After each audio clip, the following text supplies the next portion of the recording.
Hey guys, welcome to the DraftDaily.com Fantasy Show with Jason and Chris. Hey guys. Today we are going to go over wide receivers. We already went over quarterbacks and running backs for season long in daily fantasy sports. You can check that out on our YouTube channel. Everything you need will be in the descriptions tab.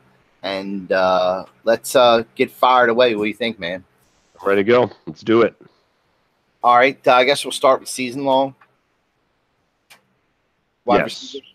Okay. So for season long wide receivers, the strategy, a lot of people have gone with this, what they call this zero RB strategy the last few years, especially in PPR leagues. This year, though, I've actually seen that not talked about as much. I don't think it's worked out all that well the last couple seasons, and a lot of the industry guys and the touts and everybody are starting to get away from that strategy. I never really liked that strategy. I did not go with that in any of my season long or my best ball drafts this year. I don't think wide receiver is a highly variant position, which basically means that there's less opportunity for wide receivers to get the ball into their hands. You know, unless they're running some kind of gimmick type of end around play or something like that, they're not getting handoffs. So you're relying on the quarterback to be throwing them the ball, and there's a lot of things that can happen. You know, quarterback can get pressured, quarterback can be having a bad day. It can be really windy. So it's one of those things where if you do, you know, pick a wide receiver in the first and second rounds of your draft, you're taking a more risk than somebody who's picking running backs. And it's something that I think is, you know, if you do go zero RB, you are definitely setting yourself up for a lot more risk throughout the whole season, because those first and second picks in any draft are highly valuable. And if you take Julio Jones and he ends up having another season like he did last year, your team's going to be in a lot of trouble. So that's my thoughts on that. What are your thoughts? After the fantasy drafts that I've already been in, I kind of think if you were going to do zero running backs or attempt to do something like it, this year would probably be the year to do it.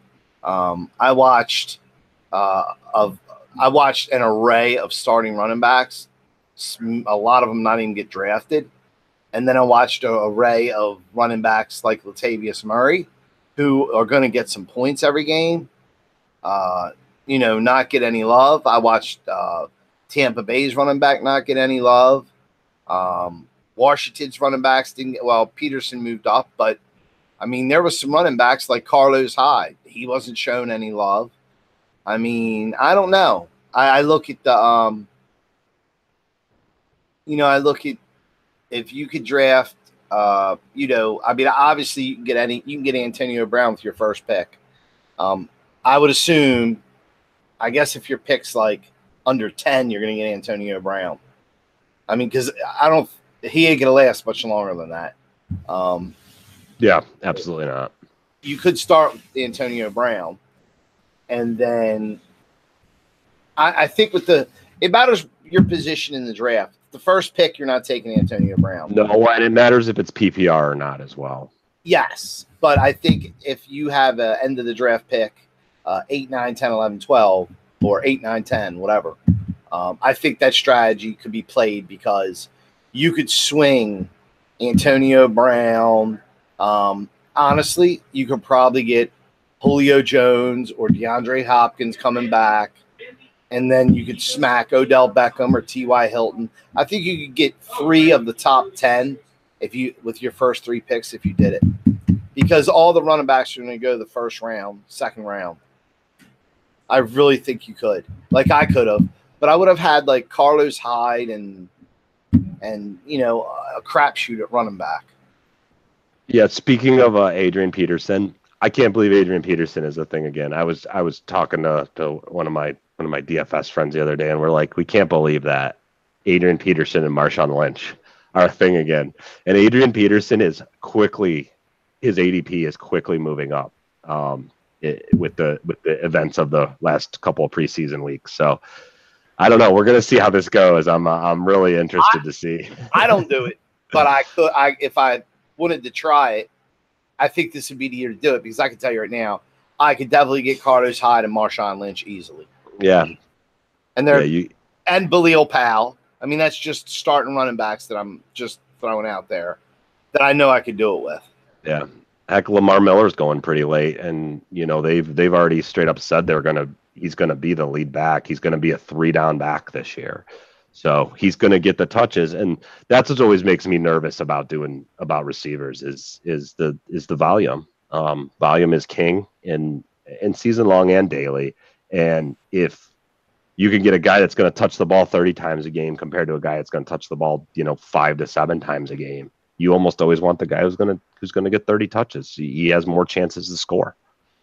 So, but I do see what you're saying, where if you're picking later in the first round when all the top tier running backs are gone, you can go in that 10th and 11th, that take the turn and take wide receiver at 10 and 11, and really set yourself up with some decent players. Yeah, you're guaranteed Brown, Jones, or Hopkins. There's no way all three of them will be gone. There's no possible way. Yeah, by your come around. If it's a snake draft, you go up and come back. So trust me, everybody's running on running backs this year. And, that's 4 picks. So if you take Antonio Brown, you literally out of 4, there's 4 picks till it comes back to you or whatever. They're going to be taking, you've got more than 10 running backs that are worthy of taking. You know what I mean? Mm-hmm. So that's where, if I was going to do it, but I don't do that stuff because you know how I feel about wide receivers. There's only one consistent wide receiver in my eyes, and it's Antonio Brown. I've had all the rest of these guys, and they shit. You really hate Julio, don't you? Mm-hmm. I think Julio comes back in a big way this year. That's one of my bold predictions. I don't know if it's really bold, but that's one of my big predictions this year. Is I've actually banking on him. I've got him in quite a few drafts already. I don't think he only had 3 touchdowns last year. There's no way. The chances of him scoring 3 or less again this year are slim to none. There has to be some positive regression there. There just has to be. Well, he's going to have a problem week 1, right? They're playing the Eagles week 1. So we'll see. The Eagles have not looked too sharp the preseason. Super Bowl hangover. It looks like it's caught them hard. We'll see how it goes here. Yeah, I'm not believing Nick Foles is that bad of a quarterback. Okay. Man, he sure did look like it against the Browns, I'll tell you what. Yeah, so out of the top 5, I'm not sold on DeAndre Hopkins. I don't know. I just don't know. He scares me. My thought, that whole offense is due for some regression. Hopkins, Fuller, and Watson. It's just unsustainable of a level that they played last year before Watson got hurt. And I think that's a place you can exploit some of these drafts because these guys are going really high. Even Watson's getting drafted way above where I think he should be. And I think that, by avoiding those guys, you can kind of, be a little bit contrarian even in your season long leagues where everyone's playing those guys and just kind of avoid them. I've avoided them up to this point. Well, full disclosure for everybody to know, I avoided wide receivers completely. And there's only one wide receiver I took, and I tried to get him in everything. And that was Tyreek Hill. Now, it may sound crazy, but I took all running backs the first 3 or 4 picks. And I wound up with, listen to the wide receivers that I wound up with. I wound up with Amari Cooper, okay, who lasted that long. Jarvis Landry, who lasted that long. Tyreek Hill was I knew to get him. As soon as I was done my starting running backs, I grabbed Tyreek Hill and everything. So Tyreek Hill literally was my 4th pick in every fantasy league. I filled the running backs up, and then I grabbed Tyreek Hill. I like that strategy. Yeah, and you're talking about Brandon Cooks was sitting there. I didn't take him, But these are some of the players that are sitting there. Landry, Goodwin, Tate, Sammy Watkins, Marvin Jones, Baldwin, Amari Cooper. Even Larry Fitzgerald was sitting there. Josh Gordon was sitting there. I know everybody thinks I'm crazy, but I took a flyer at my last pick with Des Bryant. Michael Crabtree was sitting there. I mean, you're telling me there's a problem with Sterling Shepard. I mean, there's no Devontae Parker, Cameron Meredith. All these guys were there, man, and Kelvin Benjamin.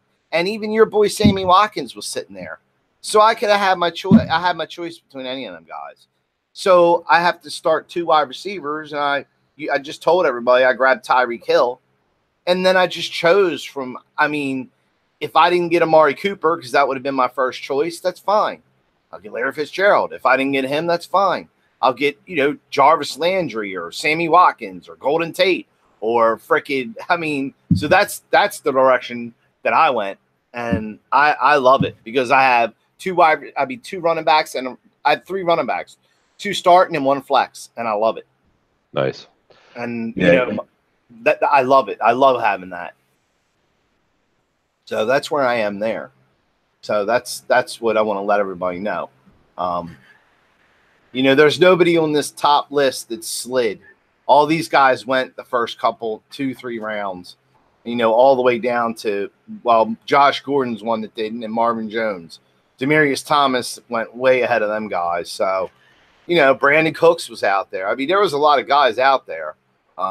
So that's the strategy I take in season long. Being Antonio Brown is literally the only one. If I was going to pick an early pick, if I had the 12th pick, that might have been a choice for me to take Antonio Brown, but only because the running backs I wanted or targeted were gone already. That would be the only way I would pick Antonio Brown, which actually would have happened in one of my drafts if I had the 8th pick. But if I would have had the 12th pick, I would have probably took Antonio Brown, and Gronk. Dude, Gronkowski lasted 2 rounds. I could have picked him 3rd. Yeah, he goes early. It's Gronk. What are you going to say? Yeah, but other than that, that's pretty much where I'm at. How I feel about wide receivers. I don't like them, dude. I mean, here, I'll name the top 5 wide receivers the last 2 years. Mike Evans, Antonio Brown, Julio Jones, DeAndre Hopkins, Michael Thomas, A.J. Green, T.Y. Hilton, Odell Beckham, Keenan Allen. Every one of them shit the bed. Mm-hmm. I mean, and some of them, 3 of them did it in one season. Like last year. A.J. Green was dirt. Julio Jones was dirt. I mean, OBJ wasn't that good. That's so I'm going to turn the wide receivers over to you, man, because that's how I feel about them. I'm not for them. I'm against them. I'm ready to get my Tyreek Hill on, my Josh Gordon, my Amari Cooper, my freaking Fitzgerald. I'm ready to get them guys on. They're down here buried. Brandon Cooks, even Marquise Goodwin and Golden Tate and Sammy Watkins and Jarvis Landry, Juice. I love Juice. I mean, that's where I'm sitting. So Michael Crabtree, Kelvin Benjamin, Sterling Shepard. I like them guys. So that's where I'm aiming. So I'll let you pretty much I'll turn this over to you. So before I get into picks, I wanted to talk a little bit about daily strategy. I take a little bit different approach to picking wide receivers in daily. Wide receivers to me are, because of the high variance of the position, there's weeks where even the best wide receivers are only going to have 5 catches for 50 yards and they're going to have weird stat lines. I like to go very contrarian on wide receivers. I like to see who I think the field's going to play and either be way under what I think the field's going to be or fade the guys. Like week 1 is a good example of this. We were talking about this off the air. I really like Odell Beckham because I think not that I think the Jaguars defense is bad. I think their pass defense especially is very good, if not maybe the best in the league. But I think that no one's going to be playing OBJ. So on a high variance position and nobody's going to play him and he's a great player, it's almost an automatic play for me, and there's a chance that he gets shut down, and I'm going to lose a bunch of money. But on the chance that he blows up and only 10% of the field has it, I'm going to be walking away a happy man. So it's one of those things where you got to gauge your risk, but at the same time, it's so variant. It's you're good. You're almost better off looking, almost always looking to go contrarian at wide receiver. At least that's the way I've always done it. It's worked well for me so far. So that's there. And then there's other things, like there's certain wide receivers who it really doesn't matter what cornerbacks they're playing against. They're going to produce no matter what. Like Beckham and Antonio Brown are two good examples where you put them up even from the best to the worst cornerbacks in the league, they're going to produce similar stat lines. But then you've got other guys like Stephon Diggs who, you put him against the best cornerbacks in the league, they're going to straight shut him down. And you put him against one of the shittiest cornerbacks in the league, and he's gonna succeed. So it's one of those things you got to kind of see what the field's doing, get a good feel for the matchups, and try to target guys that you don't think anyone's going to own. So that's my thoughts on daily. You want to move into some of the guys we like and dislike? Yeah, on daily. Either or, season long or daily. Well, season long, I just basically gave you my recipe. If it's wait. If I'm 11 or 12, I'm going Antonio Brown. Otherwise, in season long, I'm drafting running backs first and second and probably third. I'll take the undercut guys. I'll take the guys that that nobody's coveting. I'll take this second, third tier guys that are going to be there for me, and that's how. I don't see nothing wrong with having Amari Cooper and Jarvis Landry. I mean, because at the end of the day, I'd rather have LeGarrette Blount, Kareem Hunt, and even Alex Collins, who goes late in most drafts. I'd rather have them three and Jarvis Landry and Golden Tate, or in PPR. Think about what I just said: Jarvis Landry and Golden Tate. I mean, you could literally have Melvin Gordon, Leonard Fournette. Well, no, actually, you couldn't. You could have Melvin Gordon or Fournette. Then you could probably come back with, I don't know what's going on in Denver, but if this Freeman kid's really this good, you could really have a ball with fantasy football this year, with drafting. I've been in 4 or 5 drafts right now, and I'll tell you, my drafts aren't filled with guys who don't know what they're doing. So, for instance, this team here is built with guys who know what they're doing. These are seasoned veterans. I took Melvin Gordon with my first pick. I took Christian McCaffrey second pick, okay? And then I grabbed, Tom Brady with my third pick. And then I started filling out my wide receivers. So I got Funches and Crabtree. I got Jimmy Graham at tight end. And then I waited a while. I took Carlos Hyde. Then I got Josh Gordon, Devontae Parker. Look, would you be mad starting a healthy Devontae Parker and Josh Gordon? Not if they're both playing. So you're talking Tom Brady, Melvin Gordon, Christian McCaffrey, and Carlos Hyde in my flex. And I have Funches and Crabtree in there right now. But I literally can have Parker and Gordon in there whenever when they're healthy. That makes sense. That's like the approach that I went after. But you see what I have here. I've got Melvin Gordon, McCaffrey, and Tom Brady. That's in all of my leagues. That's like the direction that I went. And that's the direction I love. I love every team I have this year. And, I just told you, well, look at this draft. I have Fournette as my first pick again. McCaffrey was my second pick. Okay. Brady was my third pick again. And my wide receivers in this league are literally McCaffrey and Jarvis Landry. Golden Tate and Jarvis Landry.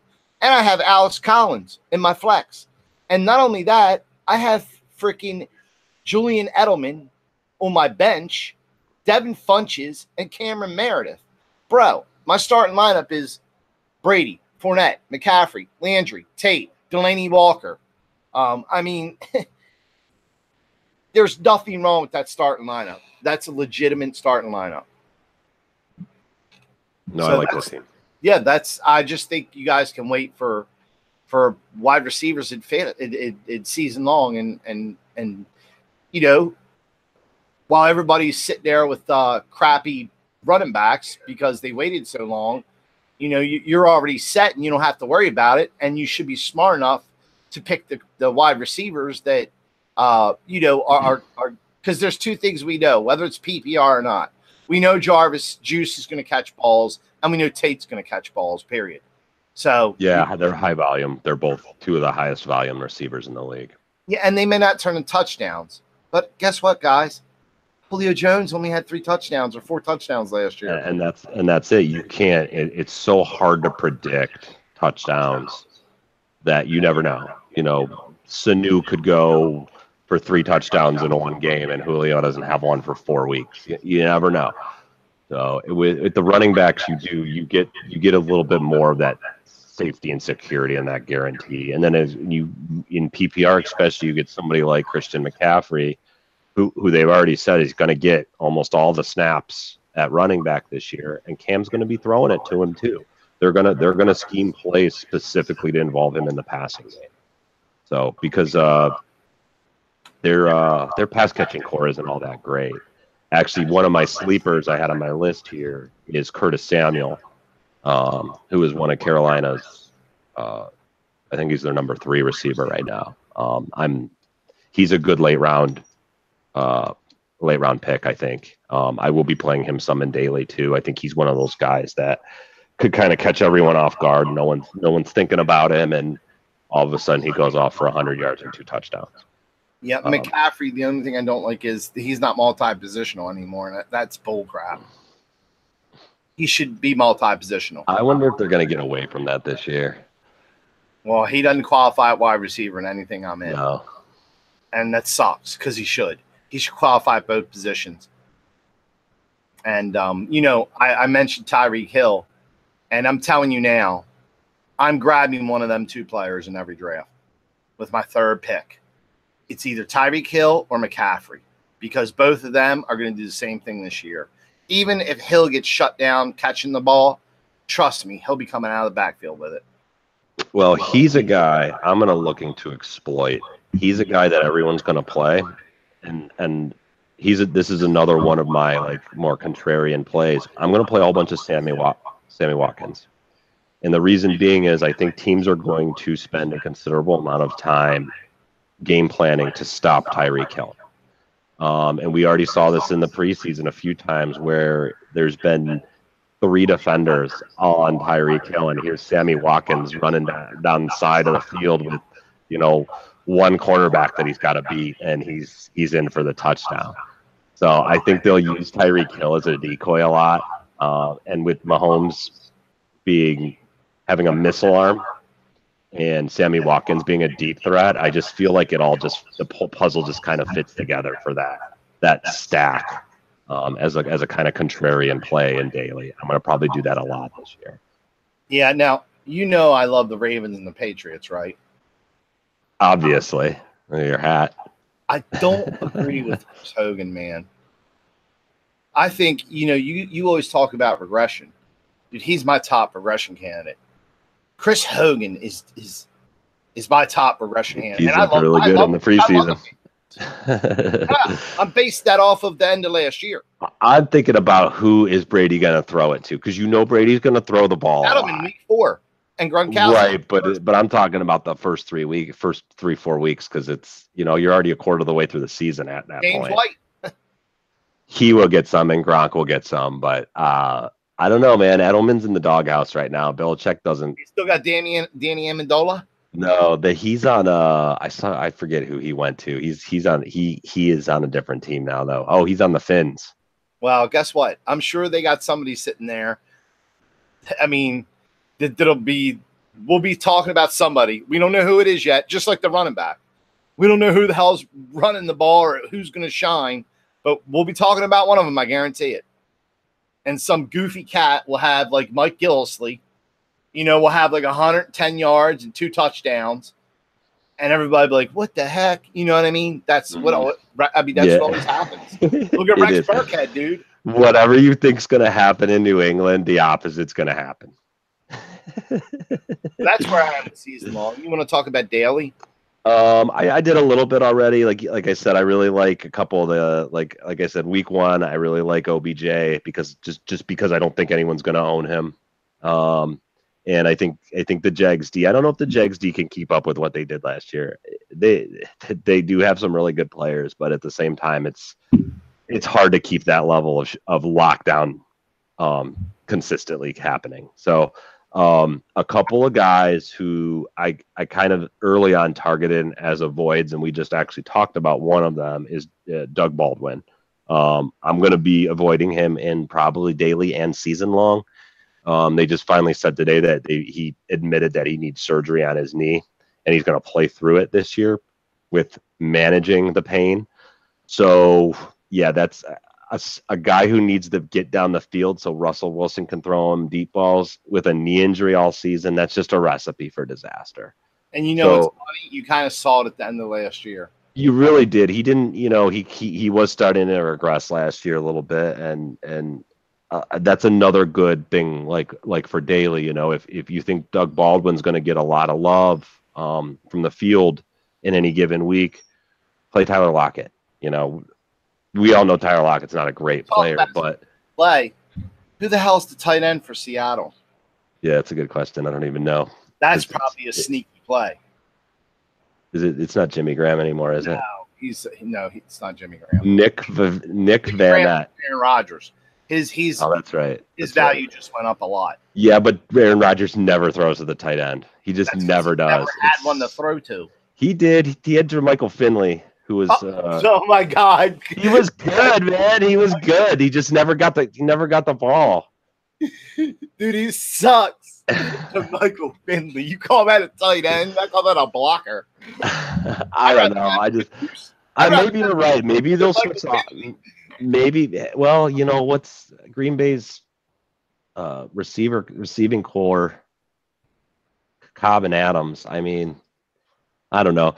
That was actually another guy I originally had written down Jordy Nelson as an avoid for this year, but I've seen him fall so far down the list in his average draft position that I've actually had to take him in a couple leagues because it was like he was way, way past the point that he should have been drafted in.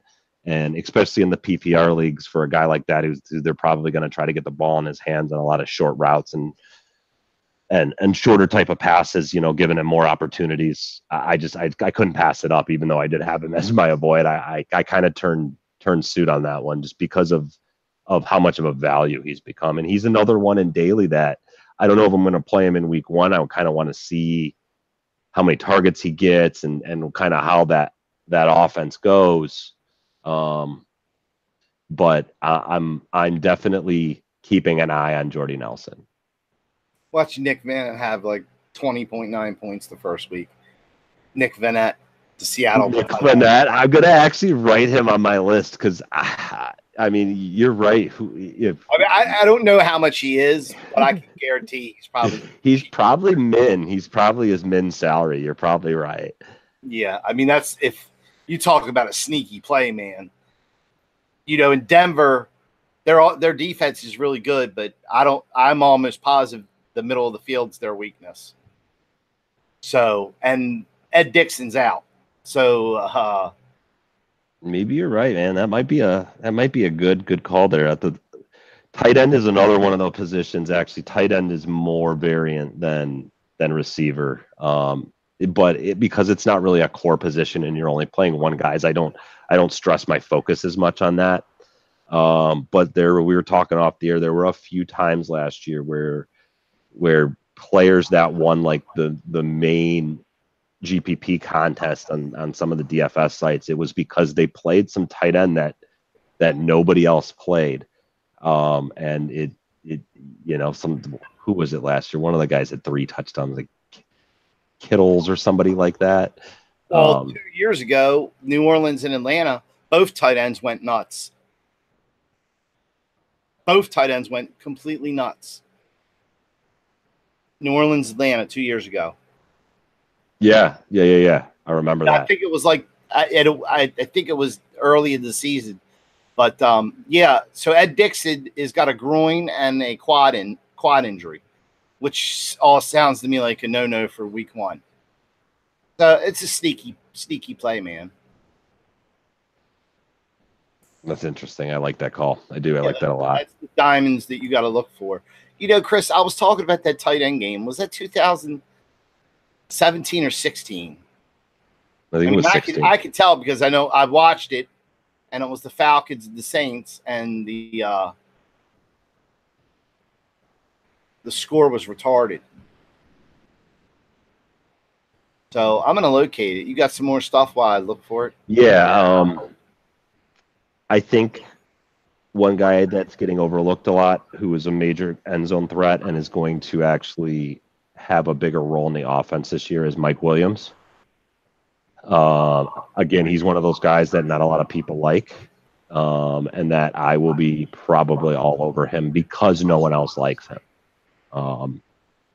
Let me give you some of my kind of deeper sleeper plays, and these can go for both at the end of your draft in season long as well as potentially good daily plays. Tywan Taylor is one of them, with Mariota having a new OC and a new head coach, both of which who like to pass. It's something they've never had there in Tennessee before, and I think that he could end up chucking it this year. I really could see that happening. It's one of those things that, again, it's risky, but it could really pay off because it's going to be one of those things that no one else is going to be on it. One of the other guys I like a lot as a really deep play is John Ross. He did not have a good year last year. I actually had picked him up like in the last round of a bunch of my drafts. But he's looked really good this preseason. He's got a lot of speed.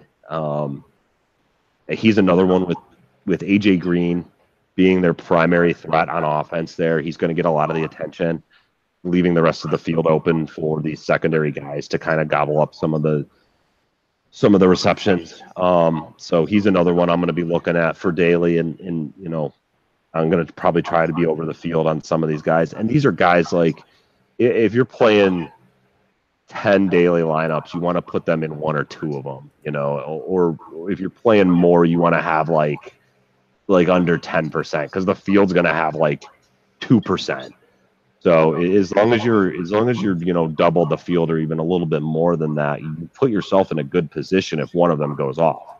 Now the chances of them going off are slim, so you know there's always a chance you're going to draw dead on those lineups too. But it's really a risk versus reward thing. The other one I mentioned earlier, who I really like, is Curtis Samuel. I think that he's going to be overlooked.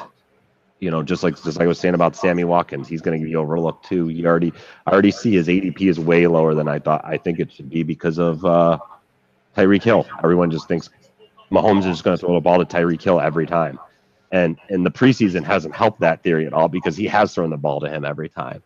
But again, these guys, these especially when they get out there on the field, these defenders are going to be thinking Tyreek Hill, and you know, when he goes right and one of the safeties and two of the cornerbacks follow him, there you go, Sammy Watkins down the left side of the field with a one-on-one coverage. It's just going to happen. It's like in basketball where everyone's looking at LeBron and he drives and kicks and there's three guys wide open on the perimeter because the entire five defenders are all trying to stop LeBron. So I kind of feel that way with Tyreek Hill. Don't get me wrong, I think Tyreek Hill is going to have a good season, but I think he's also going to bring on opportunities for other guys to succeed as well. So what else do I got here? I think that's about it. I didn't have much more in my notes here that I wanted to talk about today. I do like your stance on season long and waiting on the receivers. I think it's a smart move. Yeah, that's what I mean, that's what that's just where I don't know. I've been burnt so much by wide receivers that it just saddens me. Well, and as you're playing, season long, you can kind of do this, but daily, it's more important. It's really important to look at the amount of snap count, the snaps that the receiver plays, as well as how many targets they're getting. You could have a really good receiver who is targeted very little the first few weeks of the season. What do you do with a guy like that? Do you try to trade him when his value's low? Do you, in daily, do you just not play him anymore after that? See, me, that's when I'm playing him the most. Say Julio Jones gets like under 5 targets in the first 2 games. You damn well know in week 3 I'm playing a whole bunch of Julio Jones. So it's one of those things you got to kind of look at and kind of figure some of that information out. And again, another thing, I'll end on this with daily. I often like to target the receivers that are playing against really good defenses, because the field in general is going to go the opposite direction of that. If Jacksonville's playing whatever team this week, the receivers are almost guaranteed to be under-owned. And it's one of those things. My style of play is very contrary, and I almost play no cash games in DFS. I'm pretty much a full-time GPP tournament player. So I'm always looking to exploit exploit ownership and exploit situations where I think, is there a chance that this could happen? Then yes, then I'm gonna, I'll weigh my risk versus the reward in situations like that, and usually I'll play the guys who no one else is gonna play. Yeah, I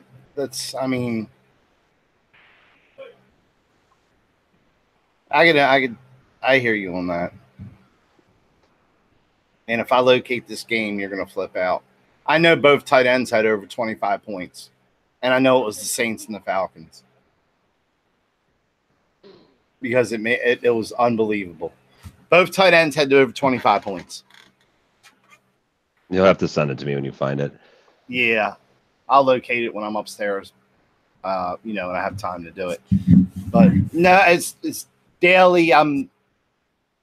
My problem with daily is, and I'll admit it, I get trapped into using players that a lot of people are using, and I fit them in. Like I just showed you my lineup, and it's totally opposite of what I just told you. Mm-hmm. For daily.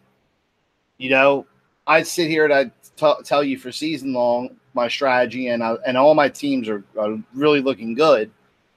And then I go and I switch it up for daily. I go and I pick, Odell Beckham, T.Y. Hilton, and freaking, another good wide receiver, AJ Green or something like that. And then, I switch it up and settle for mediocre running backs, Carlos Hyde, even Royce Freeman's cheap right now.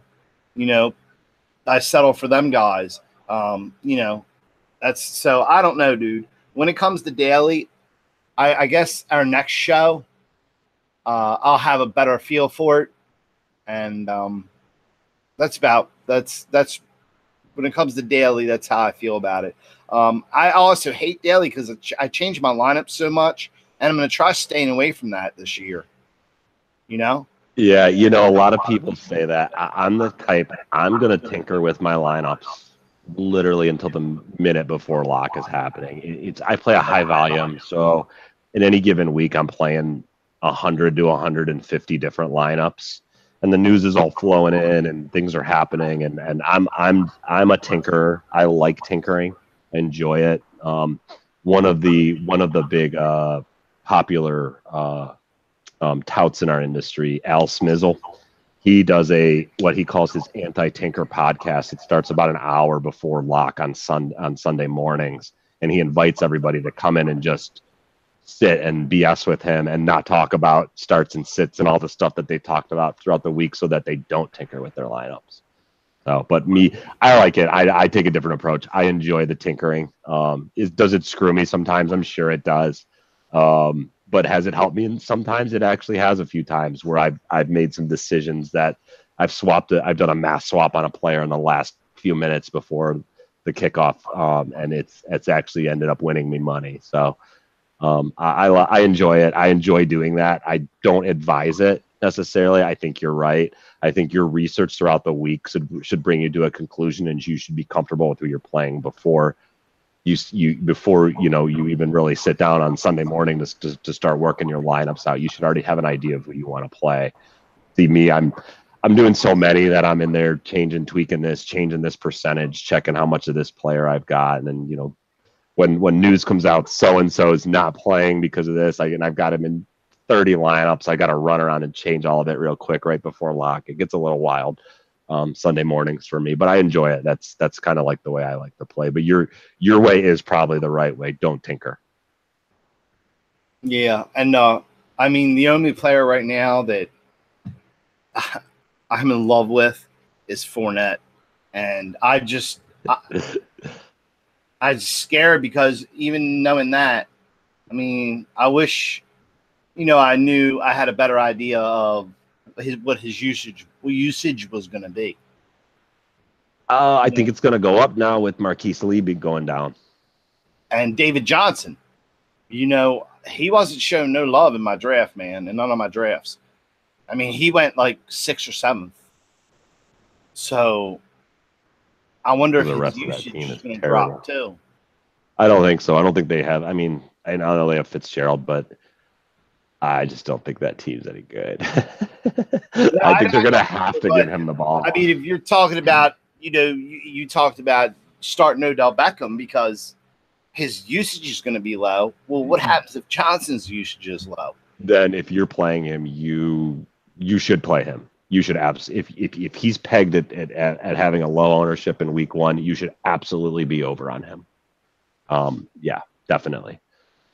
So it sounds to me like Josh Rosen's not going to be starting at quarterback there. It sounds like Sam Bradford's going to be the man for right now. So, yay. I don't know, man. What are they going to do? It's Sam Bradford. He's not I'll good. have a better feel for this, next week. I mean, not next week. I'll have a better feel for this actually tomorrow, probably. Yeah, I'm really starting my week 1 lineup building tomorrow. And I already started last week. Yeah. So I've done all my research. I just haven't actually built any lineups yet. So yeah, and it all boils down to, you want to hit the guy with the low usage, and you want to have him stacked in your lineup.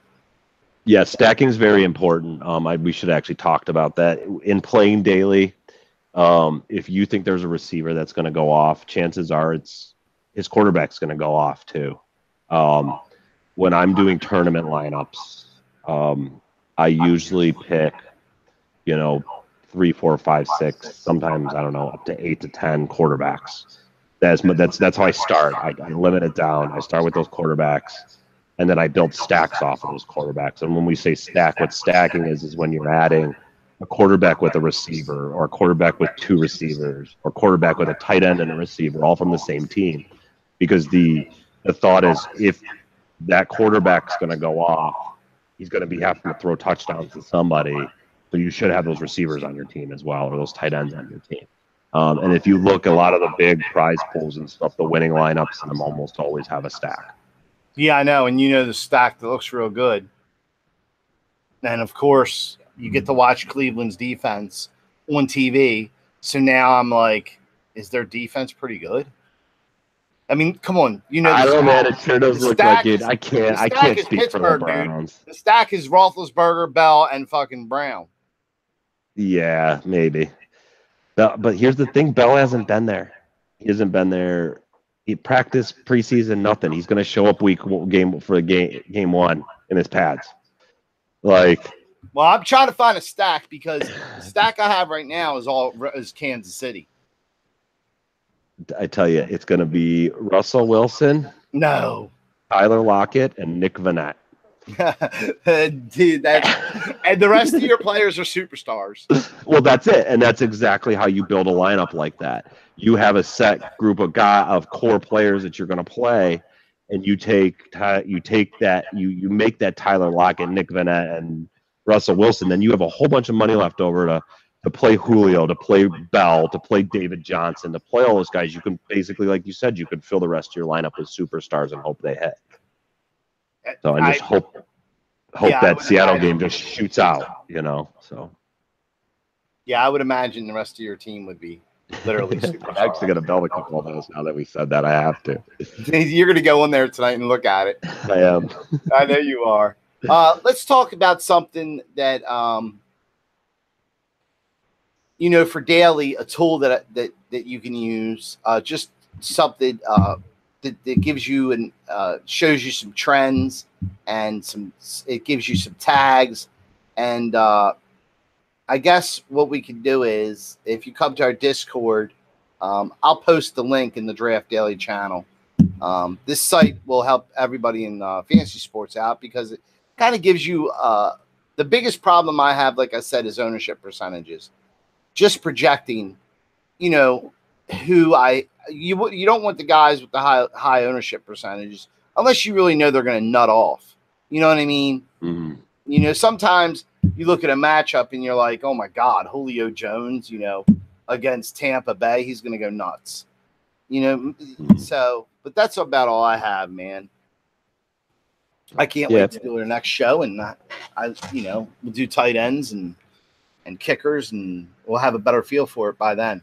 I'm just ready for the season to start. I'm tired of talking about it and speculating. I'm ready to see some real football. This fourth week of preseason always kills me because there's no starters in. It's just, then we got a week off. So it's like, or no, we don't. We start, Thursday, right? Next Thursday. Week from today. Yeah. Kick-off. Nice. Yeah. Now, sometimes I play in the Thursday game, and I don't even pick Thursday players. That's good. That's actually a good thing because if that game is super low scoring and you have a late swap, you can go in and just swap, change your whole lineup around, and you're the guy. Here's the thing: a lot of people will play slates with the Thursday night game involved because they want to watch and root in the Thursday night game. So inevitably, even if it's a terrible game, out of the field, they're going to play guys in that Thursday night game. And as we've seen the last few years, these Thursday night games have not been pretty. The players don't like them. They're sloppy. There's turnovers. Are they in England or London or something? I don't know. I don't think the start. Are they doing that again this year? I know they started that week 4 last year, where they started doing the London games. Yeah, I don't know. So all right. You got anything else? No, I think I covered everything I wanted to talk about. So okay, cool. Well, don't forget to visit draftdaily.com. If you want to buy some fantasy gold, which powers draftdaily.com, you can do so at Coin Exchange and on draftdaily.com also. I would like to let everybody know we have approval to be on Cryptopia, so we will be on a new exchange soon, and that's big news, good news. And maybe we can repeat the last time we were on Cryptopia. What happened? We went 1,000 times up value Super Bowl Sunday. that would be a fun month. Yeah. So maybe we can go to $100 a coin. That would be nice. That would be beautiful. From 10 cents to $100. That would be very nice. We went from 10 cents to $1. I don't know. Yeah, even that's nice. Hey, I'll take it. Yeah. All right, man. Well, I'll see you tomorrow in the next show. All right. Sounds good. And, take care, everybody. Bye-bye.